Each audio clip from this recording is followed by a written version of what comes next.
All right, hello wine drinking people. Time for more of what I've had to drink yesterday, and a great time was had by all that were here for our Domaine Weinbach event, which has become an annual event over the last 5 years because, hey, we got to pay tribute to some of the world's great white wine producers. And the great Lauren Fowler passed away this year, unfortunately, so we raised a glass to her. And one of their guests this evening brought a 1988 Riesling Schlossberg Grand Cru to celebrate, and what a fantastic wine that was, God. And that's how that's why I love wine drinking people. You can just feel the love. People want to share their best bottles of wine with other wine drinking people that appreciate great wines like these whites from Alsace. And Alsace, you could probably find every single type of soil on earth known to man here. They got clay, they got limestone, they got gravel, sand, chalk, marl, loess, and granite, Turkheim, yellow loam, and just a huge diversity in soil types here between the Vosges Mountains and the Black Forest. And you have every different varietal in terms of white that's grown in France just about here, Sylvaner, well, not really, but a huge diversity. It's one of the only area in France where they label wine, the majority of it, by the grape varietal. So a huge Germanic influence here, you note from the bottles and the names, of course. And, one of my favorite places I've ever been to in France, the people in Alsace, incredibly nice to us Americans. They still remember who saved their ass in World War II. No, but they love to, one of the bars stayed open until 3 o'clock in the morning for us. They said they just loved to hear English being spoken, made them feel at ease. Anyways, the wines of Domaine Weinbach, this is an estate that's been around since 1855 when the original member of the family bought the 62 acres, which is now 72 acres, not that much larger than it was the original plot. And these guys own some top Grand Crus. The only one we experienced was Schlossberg here. And, it's a shame that these wines are a little difficult to sell because we don't get any of their other top wines, any of their vintage Tardifs, any of their SGNs in this market anymore because, like I said, they're just, first of all, white wine. A lot of collectors do not have a huge collection of white wine. And second of all, sweet wines, the top wines they make here, very slow in terms of sales, bottles for the most part. But you open them up and they are like magic. Like I said, in some of the longest lived whites on earth, it's amazing you can think that 88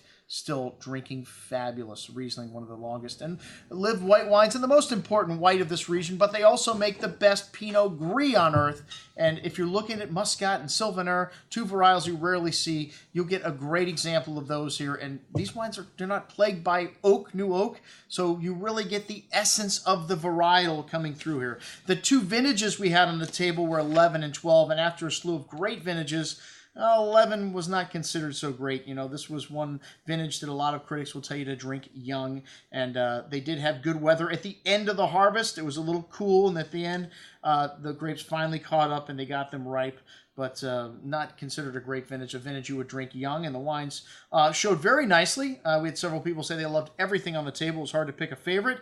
And then the 2012 year, well, this didn't start out good. They say the first part of the vintage leads to the quantity, and which they had a horrible flowering, and then the last part leads to the quantity. And the end, they had a very good vintage, just a much shorter vintage in 2012. So to me, they have better structure, wines that are going to age better. But, some people had a hard time picking their favorite, and I think the 11s showed a little more forward fruit and charm, and the 12s showed a little more structure here. All right, we started out with an old Sylvaner, the 08, which, while the fruit's still holding on here, nice pear, apple, tree fruit there with a note of honey and some white flowers, a little chalky, minerally note in the Sylvaner. Very nice richness on the tongue, texture of whole milk, short but pleasant finish, a very good wine. It's only got a couple of votes for second place. Every wine on the table just about got votes here tonight. The Muscat also showing nicely, really nice floral note, some pine needles, some white apricot, lime, citrus fruit, really nice perfume. A lot of pretty fruit here still. This 09 vintage, very good in Alsace.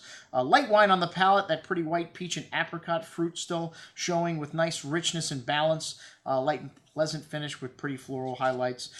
Very good little wine, though. And I think we sold out of both of these. We only had bottles left, but the crowd really liked them. And, it just shows to show you, these are entry-level wines, and you can still age them 5 to 7 years, no problem. All right, the Pinot Blancs were up next, and if you're going to show wines in order of intensity, you go Pinot Blanc, Pinot Gris, Riesling, and then Gewürztraminer kind of at the end because it's got the most residual sugar. But the Pinot Blancs, the 11 and 12, both very similar. The Clos de Capuchin's vineyard's got a marly limestone soil at the foot of Altenberg, and This wine's got a nice amount of apple and kind of lemon citrus fruit, some white flowers and chalky minerally notes. The 11 showed a little bit more forward. The 12 showed a little bit more length on the finish and maybe some dryness and bitterness at the end. But both of these wines very similar. The 12 just edged it out for my taste.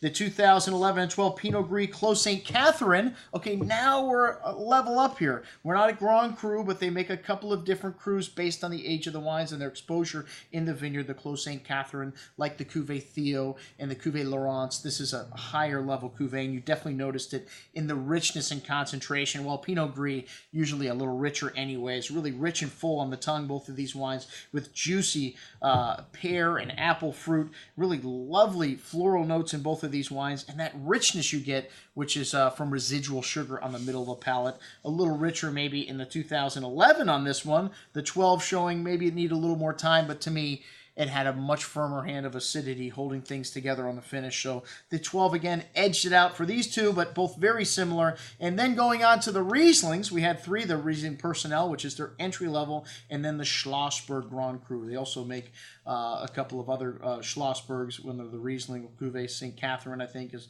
one of the Schlossbergs they also do. And this is you get a little more granite, a little more rockiness in the Riesling here. So the Riesling Personnel is at the foot of the majestic Schlossberg Hill in Alsace, and this has got that typical minerality you get from Riesling, and a little pretty lemon blossom floral notes, peach and apple fruit. You get that granite slate-like note. A really bright and zesty wine on the tongue. These 12s showing nice acidity here and a long finish. Those tongue-tingly mineralities coming at the end. Excellent juice. The Schlossberg, a step up, and of the 11 and 12, you know, the 12 was the crowd favorite this evening. This got the most votes for first place, but the 11 was right there, and, you know, you really noticed the step up in Grand Cru and the level of concentration and richness. And there is no Premier Cru in Alsace. This is something they're thinking about adding now. So Alsace is very unique. It goes right from village to Grand Cru, and like I said, a big step up. The Schlossberg wine, definitely more rich, more concentrated,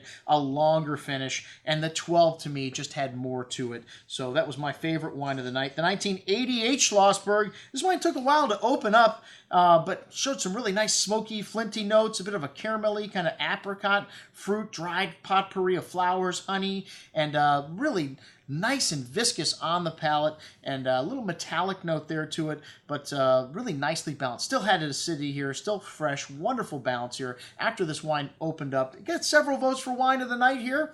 Mine, if you can keep a Riesling for this long, and man, it continues to change and evolve and open up on this next morning, still outstanding. Unfortunately, the Gewürztraminer 2012, the Gewürzes did not fare too well. This wine, fairly light. It had 19 grams of residual sugar, and the best wine with our pate, we had the pork belly and foie gras pate, which those rich foods need a little bit of residual sugar to them, and this wine showed some lovely succulent jasmine, white peach, rose petal, your typical lychee nut fruit you get out of a Gewürztraminer. Just a little bit light on the acidity at the end, and on the second day, you really notice it trailed off a little bit. All right, that's what we had to drink at our Domaine Weinbach event. I'm your host, Andrew Lampasoni, signing off for the Wine Watch, saying remember, always drink the good stuff first.